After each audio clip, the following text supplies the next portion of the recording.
Hi guys, Microfoot here. In this video we'll talk about doing high key Mythic plus dungeons as a Resto Shaman. So I'll tell you all you need to know to make it to and through Plastin Mythic plus dungeon keys. And we'll cover the following things. So first of all we'll talk about talents and conduits, then we'll talk about Prideful affix, we'll talk about consumables, we'll talk about core mechanics in dealing with them, and finally we'll talk about cooldown management.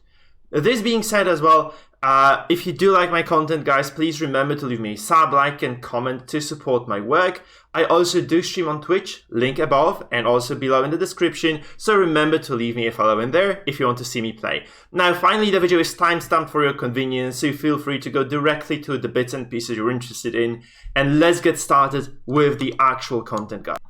So guys, let's dig in. Let's start with the talents, because this seems to be a topic of a rather heated debate in my previous video specifically. So first of all, the first of talents, I will definitely say Undulation is going to be your go-to. Specifically, a lot of high-level shamans actually use Undulation or Unleash Life, and I do feel like Undulation with you spamming Healing Surge a lot, which is probably something you should be doing in high-key dungeons, is going to give you a very decent healing output altogether without really taking any GCDs. Obviously, Unleash Life allows you to focus heal a little bit more, but still, I don't really think that it is a worthy competitor to Undulation. The second bit here is the Echo of Elements. And Echo of the Elements is actually very good.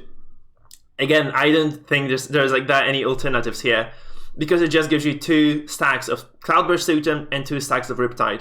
And what it does actually means like every single fight you have like additionally charged prepared. This means like there is going to be very little downtime, which is definitely something you should be aiming for, by the way, for your Cloudburst Totem, which is definitely the strongest healing ability you'll have. It will just eat up a lot of healing, it'll kind of release it again. Very useful for a lot of fights, because you know you'll be standing still in a lot of those situations, just trying to heal your allies as much as possible, so actually increase your healing output by a huge amount. So again, Echo of the Elements, a no-brainer. The interesting bit is actually the level 30 row, and this is because Earthgrab Totem actually is, which I really did not appreciate before, but Earthgrab Totem is absolutely the best ability you can have from this row. As I said before, in Mythic Plus, in Shadowlands, tank is actually going to sustain a lot of damage. On top of this, we have Spiteful affix, which will also spawn additional monsters and will actually cause a lot of trouble for you.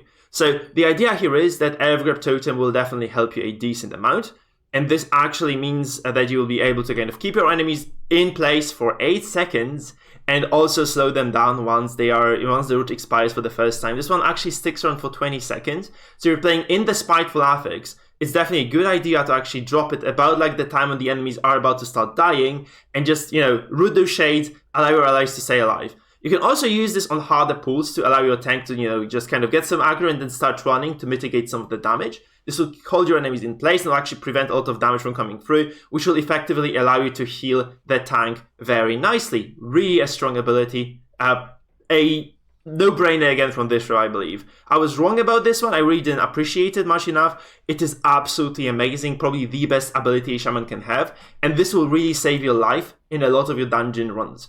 Now we're going to go to row 35. And you have quite a few of abilities in row 35. Here, I would say there is like a decent there's actually decent competition here. So first of all, I would say Ancestral Vigor, very solid altogether, because it's 10% increased HP. As I said, a lot of damage comes through. You can actually prevent a one-shot on your tank sometimes in those harder pulls if you just kind of drop a healing ability on them prior to them engaging. So this extra 10% HP might be a game changer. I am using this right now because my tanks have been sometimes getting one-shot, and this extra 5,000 HP that they gain is actually going to keep them alive very nicely. Now, Earthen Wall Totem, if you think that your allies are safe, this is going to be way more efficient in terms of just keeping people alive overall. It actually stacks up very nicely with your Spirit Link Totem as well, so this can be very useful altogether. It has 1 minute cooldown, which is very low, and again, it will allow you to mitigate some of the damage, but I would actually say that it is really a secondary choice. This is a good raid ability, but it's not such a strong ability for dungeons. Finally, if you're really lacking a battle res and you're doing some of those harder pulls, this is something that you have to anticipate. You have to use it in anticipation rather than just kind of reactively. But this is something that might help your party. So if you are like running without a B-res and you do think that people might die, every 5 minutes you get a B-res, it also will actually reduce some damage taken by allies. So, I mean, it will actually increase your allies' HP. So this is not a bad totem altogether, but I would say Ancestral Vigor will usually prevent the deaths way more efficiently.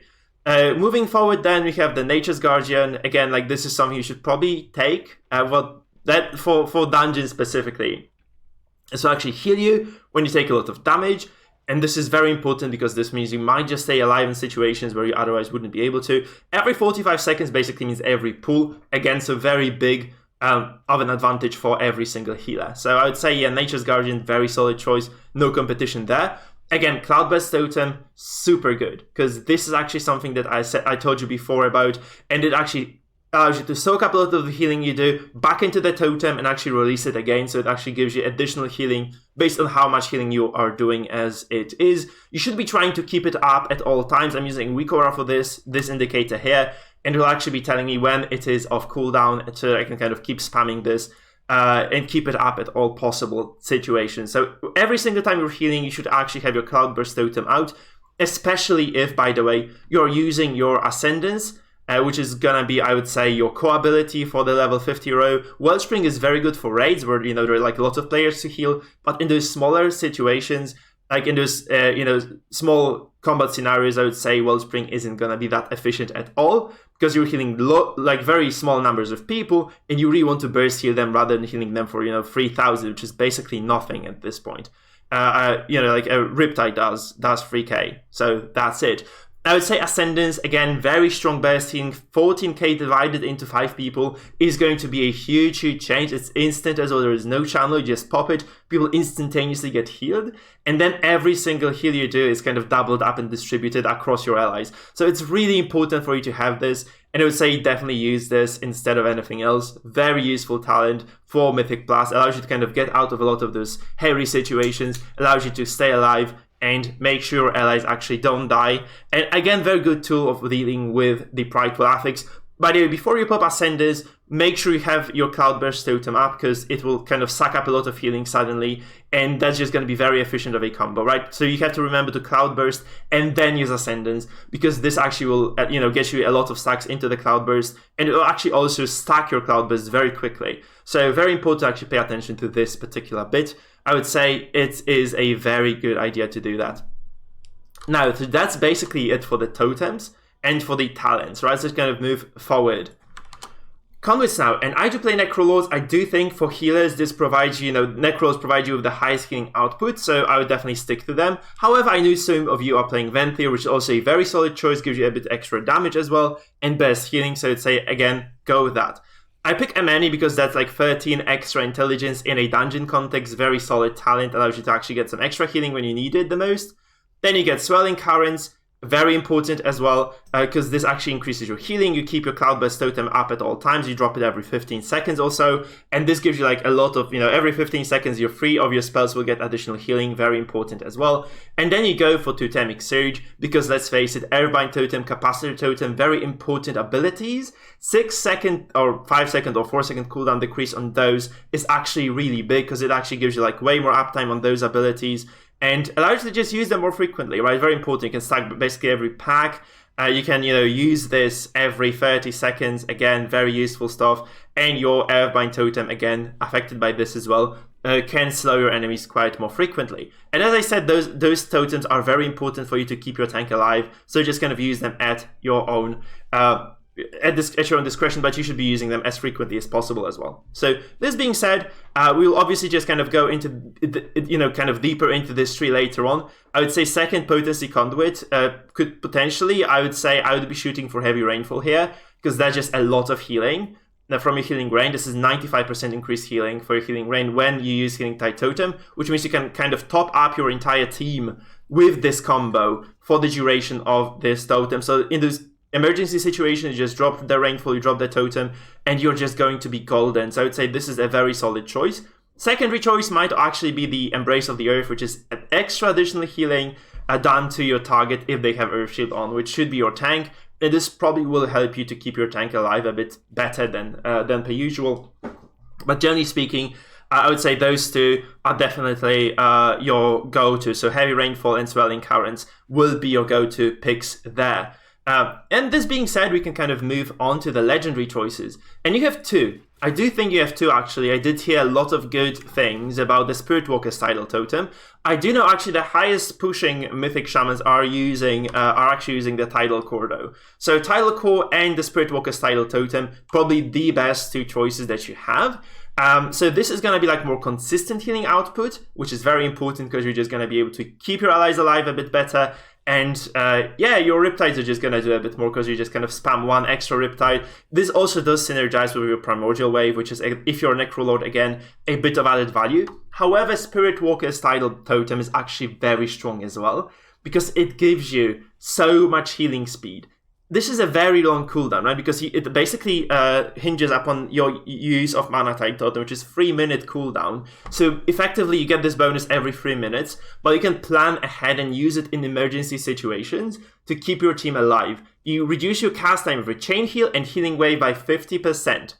This is a lot. This is just a lot. You just kind of almost insta-cast your Chain Heal. Can you imagine that? 10 seconds, though, is not a lot of time. I'd say this is like, as a general healing output, that's going to be way more efficient. But I guess like as you push into high keystones in like plus 13s and so, this might actually save you in some situations. So you might actually want to have both legendaries at your disposal and, you know, go from there.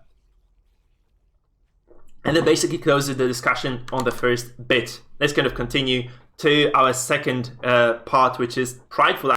So guys, managing Prideful. And Prideful is probably the hardest affix I have ever seen so far for a healer. It demands a lot from you in terms of coordination, in terms of gameplay, in terms of just kind of keeping everybody alive. And obviously gives you a very nice buff, which means you probably don't have to be using mana, but you really need to be careful because Prideful will usually, if you're not prepared for it properly, wipe your party out. And in order to actually prevent this, you should always keep track of this with the use of a weak aura. I'm using the thing called Prideful Affix Tracker. It's a weak aura you can download. Link in the description of the video, by the way. And you can actually just use it to see when exactly Prideful is gonna spawn. When the mob might spawn Prideful, it will start growing golden. Prideful obviously spawns every 20% of the mobs killed. And it will actually allow you, it will actually spawn this very large shade that will do shitloads of AoE damage, and if it's not managed correctly by the healer, it will destroy you. So, what I'm going to tell you is, first of all, always start. When Prideful is about to spawn and your team is in a decent situation, always plan ahead, use a healing ray. This will actually allow you to alleviate some of the damage and will mean that your team doesn't die instantaneously. Then you can probably start spamming Chain Heal because the AoE will come around and it will actually be enough to just usually Chain Heal your team. However, since there are some other things in play, this might not be enough. So I would say, generally speaking, try using some of those large cooldowns. So if you see that, you know, Prideful is about to spawn, you might actually want to start kind of stockpiling your larger cooldowns, such as your totem or your ascendant. So all these 3-minute cooldowns will definitely help you. And then obviously keep up your Cloudburst totem because it's another very good source of AoE healing. As you guys can see also, I did pop my spirit, my astral shift in here as well, which actually allows you to reduce some extra damage. That's also very important because Prideful will slam everybody in the AoE. And this actually means that if you have this ability active, you will suffer less damage, so you have like one less thing to worry about. As you can see here, this DPS was actually very decent, so you are able to dispose of this particular Prideful without using any extra abilities. But if you get into a bit more desperate situation, which is sometimes going to be the case, you know, more monsters around and such, do not kind of hesitate even to use one of your longer cooldowns just to alleviate the damage coming in, because Prideful will actually allow you to push faster later on. So very important to keep track of this and make sure your allies don't die. And that's basically that. Really, managing Prideful isn't that big of a deal. So just kind of have a look at another clip where I deal. Okay, so that's the second clip, and we see from the get-go that the health of the party is way lower, and actually you have no major cooldowns available because this was a very large pool that actually consumed a lot of my big cooldowns.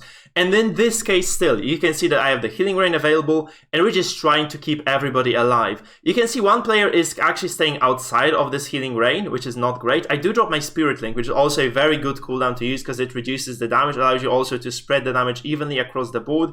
And again, we stay alive just nice and steady. So obviously a lot of the burden is on the DPS in this case, right? Because if the DPS DPS isn't actually doing their job, if they don't burst down Prideful quickly enough, you might have real issues healing this. But specifically, you should also not be afraid to actually use some of your consumables. You guys can see, actually, I did pop my healthstone here, and I do have another healing potion available. So as I would say, as a healer, obviously you can remind your team to do this as well. It probably is a good idea if you're running like early into +10s.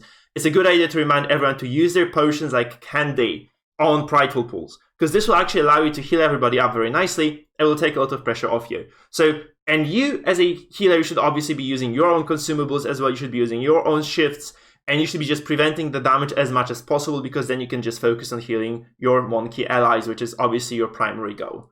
And that's it, guys. It's as simple as that. Just make sure you have your healing rain up, you use your chain heal, you probably pop a bigger cooldown if need be, if the pool is too large. And you make sure that everyone stays nice and healthy. Do not hesitate to use big cooldowns on Prideful, because you will just get a lot of dividends from, not dying to it, really. So, yeah, that's it. That's really not hard to do if you're just paying attention and if you're patient. Now, guys, to consumables. And that's gonna be really straightforward. So first of all, bring your potions and use them like candy. And this, I cannot stress this enough, every single raider, every single dungeon runner should be doing this. Use potions. They cost like 40, 30 gold each. That's nothing. And you can use about 6 of those potions per dungeon run.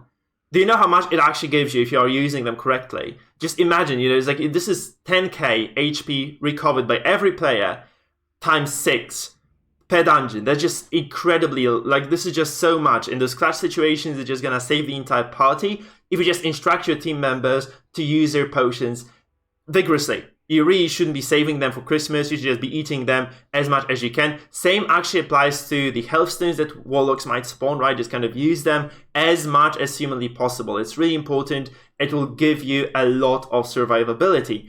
And, the same goes for the mana potions. If you're running low on mana, if you're like at 40%, you see, no Prideful spawning soon, hard encounter ongoing, you might need extra mana, just use the spiritual mana potion. Pop it. Be happy about it. Just kind of, this is again 30 gold, no real effort there. It might have enough mana for you then to heal your party up. Another important bit is obviously the battle potion. I'm using the potions of Divine Awakening. These are rather expensive. You should be usually popping them on those difficult pools. You have 25 seconds of extra huge healing. And they basically work the same way as Shaman Mastery does, so they kind of scale up with the missing HP on your allies. Also, if you're using Embalmer's Oil, which you're gonna be using, let's face it, this will give you additional healing as well. So those extra hard pulls, have this one hotkey to something, and just use it, again, vigorously. Like this, I do have it on my Z, actually. I was experimenting with Unleash Life, so I had it there. But I would say, just try using this. It's very important that you have this one available and readily usable during your dungeon runs. On top of this, obviously, your permanent consumables are going to include Steak a la Mode, which is going to be your food. You should pop it at the start of the dungeon run. You might not die, so it kind of stays around for the entirety of the run then. You will be using Spectral Flasks of Power because they're just very strong overall. I would suggest, though, if you're getting into +10s, Greater Flasks of Endless Fathoms is enough. I would say if you're just kind of getting started, if you know you might not time every dungeon, it's okay to use this one, because this basically doesn't give you that much of a detriment, and it is like way, way cheaper. So you're going to be saving lots of money on this, and you'll just be, basically almost is a bad word, but you'll be close to the efficiency of the Spectral Flask of Power. And then Embalmer's Oil, of course, allows you to heal yourself a little bit when you do damage or healing, and that's again very decent because you do sustain yourself by healing your allies. And again, this means you don't have to heal yourself as much, and this is extremely cheap, and again, doesn't disappear if you die, unlike food. So a very good thing. If you're really feeling that you need some extra stats, if you're pushing those very high keystones like +15 and such, I would say start using Augment Runes as well, but those are relatively expensive still, so I'd be rather careful with when you use them and, with how confident you are that 18 intellect is actually going to be important enough for you and for your party. So I would say this is the kind of last resort, and you might want to use them, but only at those very high-end situations, because other than that, it's not really that big of a deal at all. You can definitely live without using those Augment Runes altogether. And for consumables, this is it, guys. So please just remember, eat consumables like candy. These potions don't cost you almost anything, and they actually allow you to stay alive. And I would tell you another big tip, as I said before, is to advise your team members to do the same. Warlock's Healthstones, by the way, they have 1 minute cooldown. You can use like 30 of those. Maybe that's an exaggeration, but let's say like 10, 15 per dungeon run. For God's sake, that's so much healing done. You can kind of, heal hundreds of percent, like, 200% of your maximum HP throughout the dungeon run by using the Healthstones in those emergency situations. Very important to do that as well. So yeah, that's it for consumables. So guys, now important mechanics. And this really comes down to your game knowledge. So this is something you have to learn. I can't give you like all the tips in the world, but I can give you like some small things that you can kind of pay attention to. And this is something I'm still improving at myself, so it's not going to be really that relevant. It's going to be kind of relevant to everybody. So what I have to say is, first of all, heroism is like your biggest tool. You can use it 3 to 4 times per dungeon, but you have to usually, if you're trying to time it for the bosses, you'll probably use it just, twice? I do think, like, if you just use it exclusively for bosses, it's going to be 2 uses per dungeon. So I would say you should probably be doing, as a healer, is checking out the dungeon, planning out when exactly are you going to be able to actually use your heroism. Because very frequently, in a lot of dungeons like Halls of Atonement, like Mists of Tirna Side, like the other side, you're going to be able to actually pop your heroes, Spires of Ascendance as well. You're going to be able to pop your heroes once before the first boss, and very often you'll have it available either for the second boss or for the first boss itself. And this actually means that, heroes will speed you up by about like a minute and a half, depending on how large a pool your tank is able to kind of have. And usually, like, if you just pop a lot of your very big cooldowns on this very first pack, it will just pay huge dividends later on down the line. So you should be just kind of popping this heroism as frequently as possible, just planning this ahead, obviously, find an agreement with your team, and just kind of try doing this as efficiently as you can. Second bit is obviously your trinkets. As you can see, I'm not that great at it. I would say you should be obviously using your trinkets as often as possible, and you should be kind of keeping track of that. And obviously, it's kind of a tricky bit because this is a changing landscape, right? Because your trinkets will kind of evolve, change depending on what you get. At this point, you probably will not have like this BIS set of trinkets from the get-go. And you have to just get used to your trinkets because they give you a decent chunk of power if you use them correctly. So I'd say just kind of keep track of those as well. Very important bit to keep yourself, basically equipped for the Mythic Plus runs. So trinkets will give you a huge advantage coming into M+. Another very important mechanic, I do think, is just how well you execute your combos, right? As I said, you have to kind of pay attention to the fact that in Mythic Plus, not all abilities will be really useful. So first of all, Healing Surge will probably be prevalent above or over your Healing Wave most of the time, unless you're trying to execute the Primordial Wave combo. Then Healing Rain is a rather slow healing ability. It will again not be that useful except for the Prideful pulls, where you have like a little bit of downtime before the mini boss spawns for you to cast it. All those things are really important to kind of pay attention to. Again, interrupts. There will be certain mobs that will be casting abilities which you have to interrupt. And again, if you do not know what those abilities are, what to keep your interrupts up for, you will be putting your team at a detriment. So very important for yourself to actually just kind of know those things. Watch some guys. I do think like Yumi TV is one of those streamers that definitely has like a lot of those kind of tips for what you should be doing when. But generally speaking, just kind of be aware of when damage is going to come and from what abilities, and just to interrupt them on time. And again, just kind of know what's going to happen at every single point during the dungeon. So you have to be prepared for that so that you don't run into invisible mobs, so that you don't run into some kind of an ambush. You have to really be paying attention to those things, right? So game knowledge is very important. I can't help you with this like right away. You can watch my videos, see how I deal with those issues. But generally speaking, you just have to be aware of this. As they shown here, like very short interrupt as well. So it's going to be super important for you as a healer to actually just keep track of those interrupts as well. And that basically is going to be almost it as far as the abilities and the tips and tricks go. However, there's like another very important bit here. As a healer, you have to be using your cooldowns efficiently, and this is what the next bit of the video is about. So let's go there now. So guys, I don't know if you have heard of our Lord and Savior, Healing Tide Totem. That's very important to actually keep track of your large cooldowns in a dungeon run. because a dungeon will take approximately 30 to 40 minutes to complete, and this allows you to use every single large cooldown you have about 10 times. You shouldn't be keeping them for Christmas. So if a large encounter starts like this one here that you're seeing on the screen, just pop your Healing Tide Totem, pop your Ascendance. Just use, I would say, like use one big cooldown per pool, unless the pool is really hard and it might be just kind of too much for your tank. You know, Spirit Link then is obviously a good idea as well. Use every single cooldown you have at your disposal. You know, the Capacitor Totem should probably be used every pool when the monster just start doing damage. And once it expires, you can pop your Spirit Link to chain it and allow your tank to stay alive. And then once the Spirit Link expires, Evergrab Totem, and just kind of keep spamming those cooldowns consistently. This is probably the key to your success. You know, use Primordial Wave as well, because that's going to be very important of a skill as well. Just keep popping those.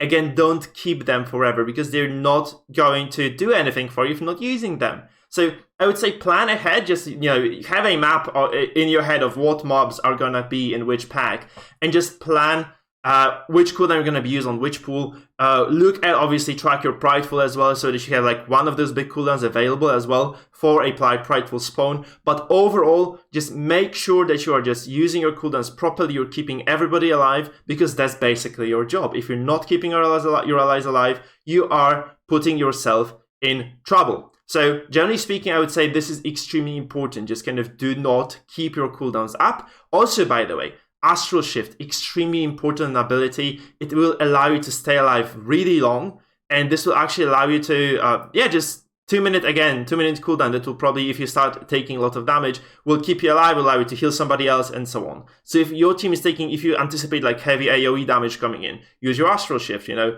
If your team takes like a sudden burst of damage, pop your Cloudburst Totem, drop Ascendance, everyone is full HP suddenly, they take another burst of damage, you pop that totem, everyone is full HP again.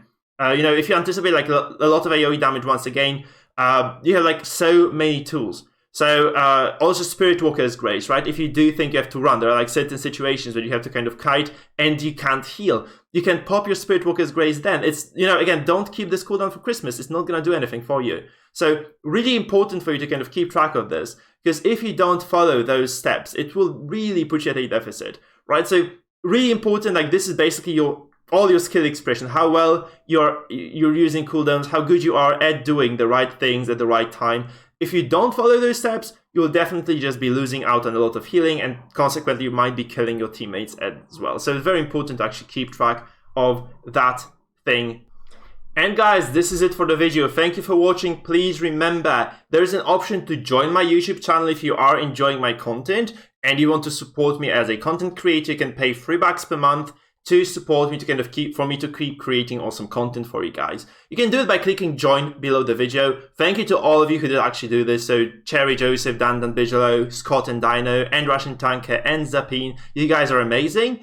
This being said, we have also a lot of supporters, or guys who have donated money to the stream and to the YouTube channel. So all of you guys are also awesome. Thank you for doing this. And I do recommend that you kind of take this into consideration. This being said, guys, please remember to follow, subscribe, and yada, yada, yada. All links are below the video. Leave me a comment if you did enjoy the content altogether. And see you around for more awesome World of Warcraft videos. See you around, guys.